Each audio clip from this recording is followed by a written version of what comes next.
Hi, welcome back to my channel. I'm Delilah Rose coming with a reaction. So I was asked to look at this video, maybe give my insight into it. It's a video that went viral, and it's you can see here it's little kids, I believe, in a tournament of karate. But the comment section is not passing the vibe. So Nick is what I'm just going to use that name. First off, I know someone who's a part of the video. It's titled Her Reaction is Priceless. It has to do with a little girl who flips a little boy in a judo match. I apologize, I said it was karate, it's judo. And he starts crying a bit dramatically. I don't want to get too much into the video itself. I'll leave that to you. But the comments are insane. So many people are ripping into the little boy for crying. The worst part is that they're adults, and I'm not surprised. Adults are the worst, literally the worst. There are some positive comments and praise the girl, for which I guess specifically since she is smaller than him. Basically, I like your opinion about it. I actually got forwarded the video, and all that was running in my head was the effect that this would do on this boy. Will he be traumatized by this? What if his classmates find out about this? Well, I hope you consider it. Let me know what you think. I did tell Nick that I would consider it, and I am actually doing this video, and I will contact him before I upload. I'm so happy that I was presented with this opportunity. And you can too. If you want me to react to something, if you want some tarot insight, because I do get into the spirituality, you can hit me up at delilahrose622@gmail.com. So I'm going to play the video for you guys, and we will get into it. Hey, Vamos, Marani.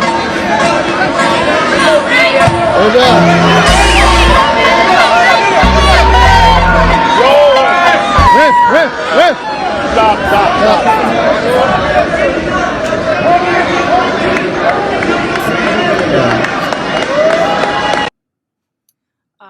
So that was the video, quick and short.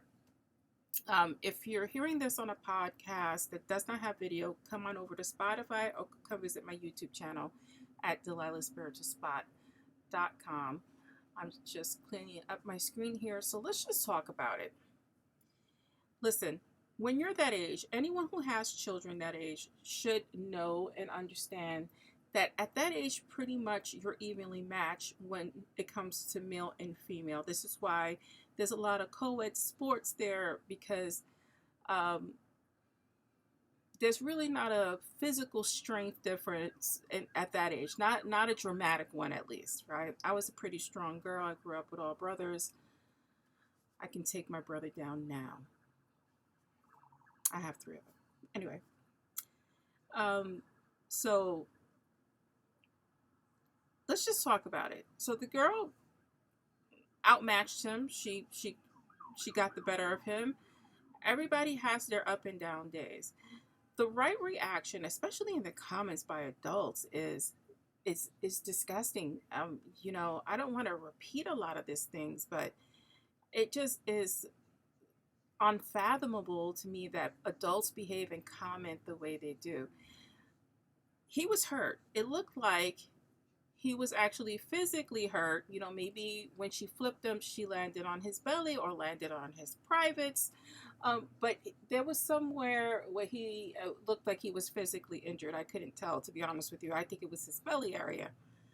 And I would cry too, especially at that age. I'm all in for girl power. I have a daughter. I have 1 child. She's a girl. She played 3 sports. I'm all for it.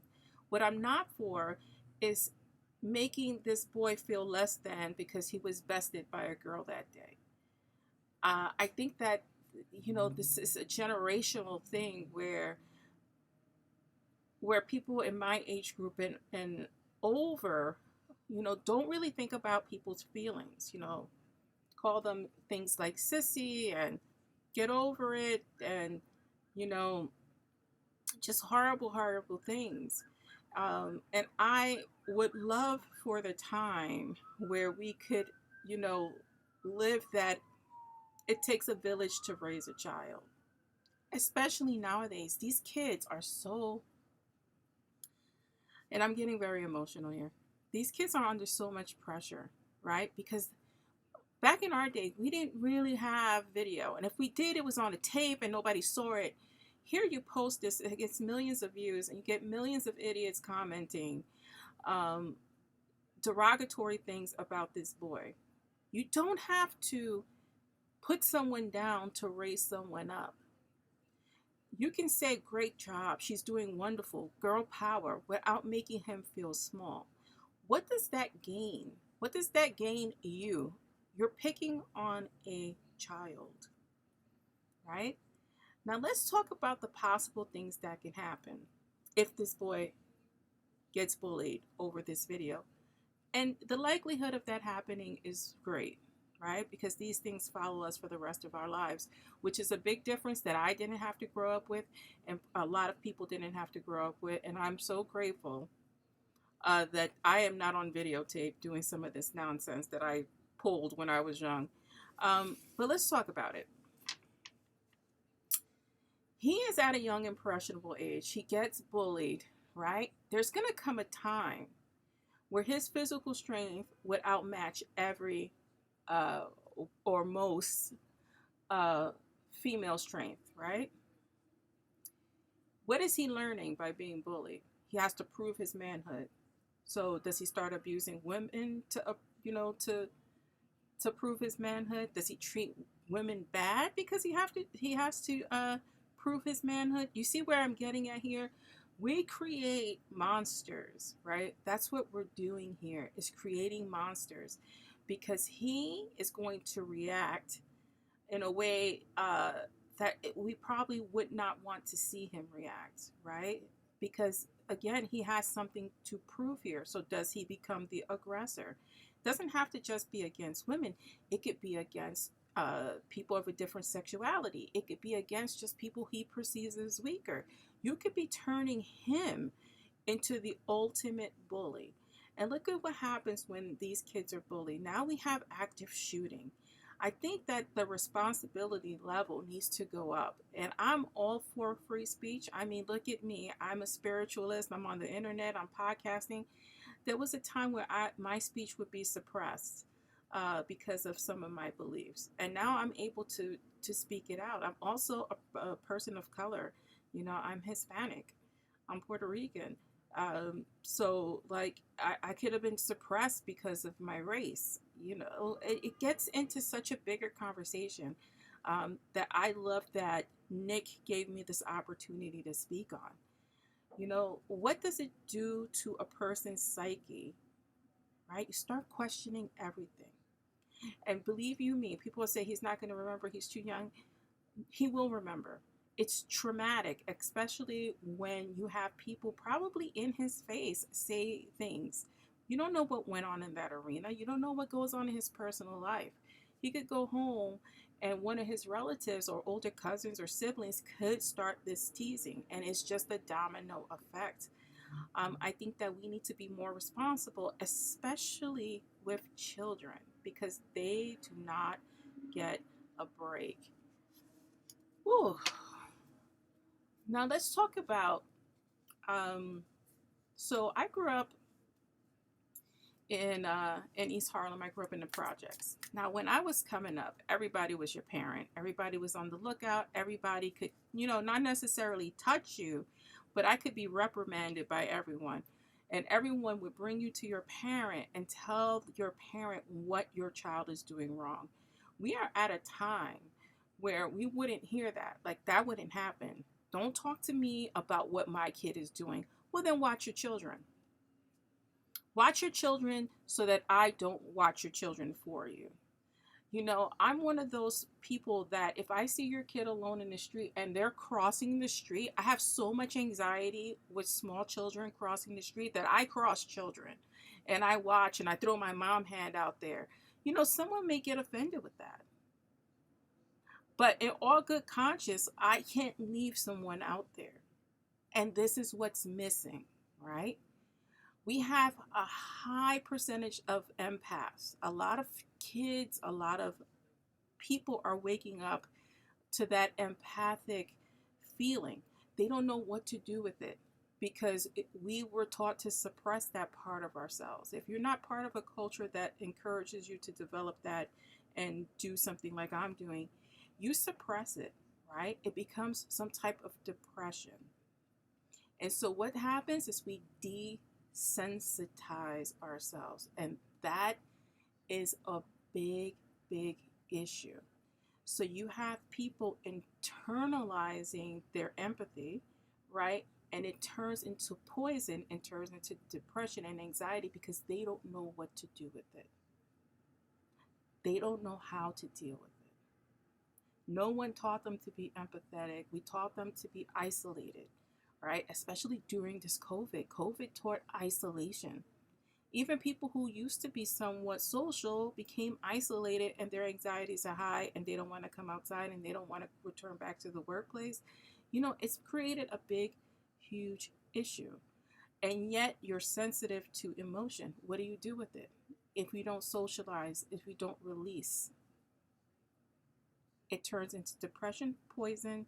It could make you angry. It could make you go out and hurt someone. And that's where I'm at with this video. What I see is two children probably physically matched because of their age. Doesn't have to do with gender. She bested him. He got a little hurt. Maybe it was just emotional hurt or stomach hurt or embarrassment. These kids are under a lot of pressure during this competition. Again, I was not always the best parent in reference to that. I'm very, very competitive. And so my daughter being in 3 sports, I wasn't, when she was playing softball, I was like, what are you doing? Get out there, hit the ball, pay attention, focus, because I was also coaching her. It's a recipe for disaster. I'm lucky that I raised my daughter to tell me how she feels at all times. So she had no qualms with telling me she's just not going to play anymore. And she's not going to deal with it. But that's because I gave that empowerment to her.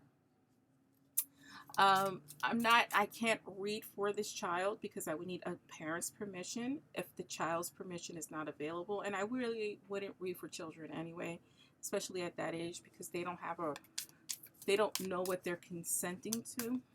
So I just want to reiterate the fact that we need to be very careful with our words. Words are magic. Words can hurt, right?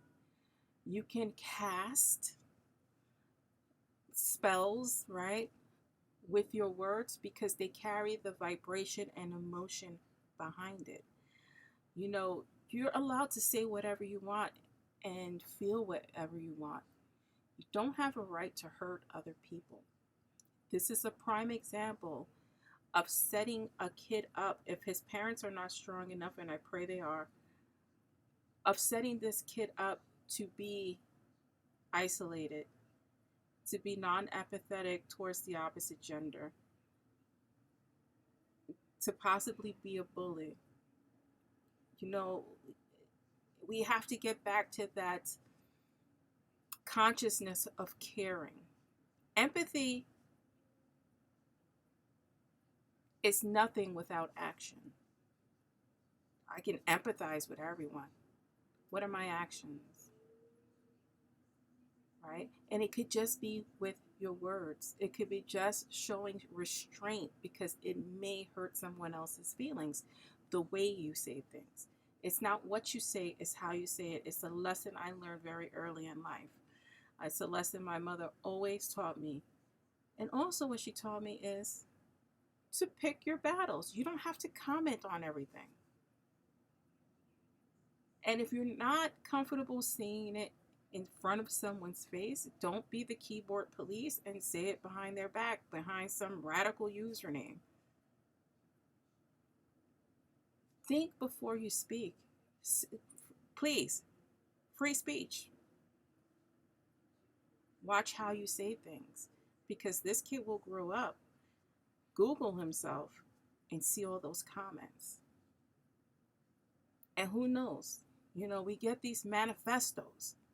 Maybe he'll start visiting schools of people who make comments and see where you live and go to that kid, go to your kid's school. Like this is a society that we live in, and this is what we have to think about going forward.